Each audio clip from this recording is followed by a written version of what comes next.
लोकशाही युवा फाउंडेशनच्या यूट्यूब चॅनलवर आपल्या सर्वांचं स्वागत आहे। आज आपण आलेलो आहोत भारत गॅस एजन्सी नेहरू नगर पिंपरी येथे।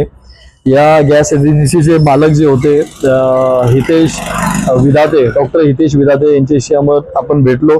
2 दिवसापूर्वी बालाजीनगर झोपडपट्टीमधील काही तक्रारी होत्या। त्या तक्रारीच्या अनुषंगाने आपण इथे येऊन त्यांना तोंडी काही महत्त्वाचे मुद्दे जे तक्रार आहे ते तोंडी त्यांना सांगण्यात आलेली होती। त्यांनी त्याची अंमलबजावणी सुद्धा करायला चालू केलेली आहे। इथं डिलिव्हरी बॉय जे 856चं जे रेट आहे गॅस सिलेंडरचा त्याच्यापेक्षा जास्त पैशाची मागणी इथं होत होती। काही व्हिडिओ आपल्याजवळ आहेत, त्याची तक्रार आपण इथं जे गॅस एजन्सीचे मालक आहेत त्यांच्या समोर केली। त्यांना सुद्धा याची कल्पना नव्हती। ॲक्च्युली ते मागणी त्यांनी केली नाही पाहिजे। सहकुशीने जर कोणाला द्यायचं असेल तर काही बंधन नाहीये, त्यांनी द्यावं। पण डिलिव्हरी बॉय अशी स्वतःहून मागणी करू शकत नाहीये की आम्हाला 20 रुपये, 10 रुपये, 5 रुपये जास्त द्या। तर असे भरपूर काही मुद्दे होते। या मुद्द्याला अनुसरून आपण जे भारत सरकारने जे गॅस एजन्सीला जे नियमावली दिलेली आहे त्या संदर्भात आता आज आपल्याला इथं जागरूक करण्यासाठी इथं आलेलो आहेत। वेळेवर डिलिव्हरी देणे गॅस एजन्सीला बंधनकारक आहे। गॅस सिलेंडर बुक केल्यानंतर 2 ते 7 तासात परिस्थिती अनुसार सणासुदीच्या अनुषंगाने ते डिलिव्हरी देणे बंधनकारक आहे। डिलिव्हरी ऑथेंटिकेशन कोड DAC नियम 2020 पासून जे सुरू करण्यात आलेली आहे गॅसची पारदर्शकता। आपल्याला जर गॅस स्फोट झाला असेल तर त्या गॅस धारकांच्या मोबाईल नंबरवर एक OTP येतो। तो OTP गॅस डिलिव्हरी ला जे माणूस येतो त्याला ते शेअर करूनच ते डिलिव्हरी द्यायचं असं बंधन आहे। त्याच्यानंतर आहे कॅश अँड कॅरीची सवलत। जर आपण गॅस सिलेंडर स्वतः कस्टमर जर गोडाऊनपर्यंत जर आणत असेल आणि तिकडून जर तो गॅस डिलिव्हरी घेत असेल तर त्याला गॅस सिलेंडरच्या मागे 30 ते 40 रुपयाचा फायदा आहे, त्याला मुनाफा आहे। त्याच्यानंतर सिलेंडरची तपासणी आणि वजन। ज्यावेळेस डिलिव्हरी बॉय आपल्याला सिलेंडर द्यायला येतो त्याच्या सोबत ते वजन असणं गरजेचं आहे आणि ग्राहकांनी ते वजन करून घेणे पण तेवढंच गरजेचं आहे। जर आपल्याला असं वाटत असेल की ते गॅस कमी आहे, जे गॅस सिलेंडरवर दिलेलं आहे त्याप्रमाणे कमी आहे, जर गॅस सिलेंडर जर आपण बघितलं तर सर्वसाधारणपणे पूर्ण गॅस सिलेंडरचं वजन 29.7 किलो असतो। त्याच्यामध्ये 14.2 ही रिकामे गॅस सिलेंडरचा असतो आणि 15.5 हा गॅस असतो। जर आपल्याला कुठं गॅस जर कमी वाटत असेल तर संबंधित जे काही गॅस एजन्सी असेल त्यांना आपण जाऊन तक्रार करू शकता। त्याच्यानंतर तक्रारीसाठी सर्व गॅस एजन्सीला एक तक्रार पेटी दिलेली असती। त्या तक्रारमध्ये आपण तोंडी तक्रारही करू शकतो, लेखी पत्राद्वारे सुद्धा आपण इथं तक्रार देऊ शकतो।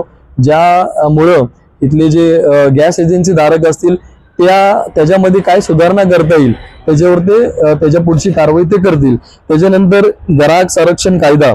या कायद्याअंतर्गत गॅस एजन्सीला कमी गॅस पुरवल्यास किंवा सेवा निकृष्ट असल्यास कारवाई होऊ शकते, ज्यामध्ये एजन्सीचा परवाना रद्द होण्याची शक्यता आहे।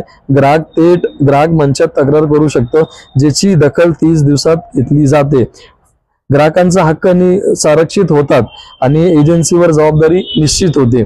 आणि आपण जर बघितलं तर नवीन प्रणाली जी आली आहे KYC हा ग्राहकांचा अधिकार आहे आणि ग्राहकांनी ते करून घेणं गरजेचं आहे। एजन्सीचा जो डिलिव्हरी बॉय आहे तो KYC आपल्या घरी येऊन ज्यावेळेस गॅसची डिलिव्हरी करत असतो त्यावेळेस ते KYC होतीये। जर कोणाला काही तांत्रिक अडचणीमुळे जर काही त्रास झाला असेल तर त्यांनी एजन्सीला येऊन संपर्क करावा आणि त्यांनी आपले जे काही अडचण असेल KYC साठी जे काही त्यांना अडचणी येत असतील त्यांनी ते एजन्सीला कळवावे। त्याच्यानंतर जे सबसिडी आणि पारदर्शकता। सबसिडीसाठी जे काही उज्ज्वला योजना अंतर्गत जे आमच्या दुर्लभ घटकाला जे काही सबसिडी भेटतीये, जर आपल्याला त्या सबसिडीमध्ये जर ती सवलत जर भेटत नसेल तर आपण एजन्सीला संपर्क करू शकता, आपण इथे तक्रार नोंदवू शकता। आणि त्याच्यानंतर बुकिंग केल्यानंतर 18 किंवा 19 दिवस एकदा आपण बुकिंग केली आणि त्याच्यानंतर परत आपण बुकिंग करायचं म्हणलं तर त्याचा 18 आणि 19 दिवसाचं जे काही बंधनकारक असं काही लोक म्हणजे माध्यमातून बोलतात, असं काही बंधनकारक नाहीये। आपण ग्राहक आपल्या गरजेनुसार ते कधी आपण बुक करू शकता आणि गॅस सिलेंडर आपल्याकडे पोहोचू शकते। आणि इथं आवर्जून बोलायचे की जे काही आपल्या तक्रारी असतील किंवा जे काही आपल्या समस्या असतील, डिलिव्हरी बॉय बद्दल असेल किंवा जास्त पैसेबद्दल असेल, त्यांना ड्रेस त्यांचं घालणं गरजेचं आहे. वजनचं जे माप आहे ते त्यांनी ठेवणं त्यांच्या सोबत गरजेचं आहे. एक नागरिक म्हणून जर आपल्याला असं वाटत असेल की बाबा त्याची अंमलबजावणी कोण करत नसेल तर गॅस एजन्सीने तर त्यांचे सुपरवायझर ठेवलेच आहे, त्याची जनजागृती पण ते करत असतात. पण आपली एक नागरिक म्हणून जबाबदारी आहे की आपण पण अशी काही चुकीची घटना घडल्यास आपण आपल्या संबंधित एजन्सीला आपण आपली तक्रार द्यावी, हेच इथं सांगतो. आणि याच्या व्यतिरिक्त शहराभरात किंवा महाराष्ट्राच्या कानाकोपऱ्यात कुठे जर आपल्याला या गॅस संबंधी किंवा इतर काही संबंधी काही भ्रष्टाचार असो किंवा काही गोष्टी असो, अन्याय अत्याचार असेल, ह्याच्याबद्दल जर आपल्याला काही आम्हाला सुचवायचं असेल किंवा आमचं मदत घ्यायचं असेल तर आमच्या YouTube चॅनलवर लाईक करू शकता. कमेंट्स बॉक्स मधून आमचा नंबर घेऊन आम्हाला संपर्क तुम्ही करू शकता. आजसाठी एवढंच थांबतो. जय हिंद आणि जय भारत.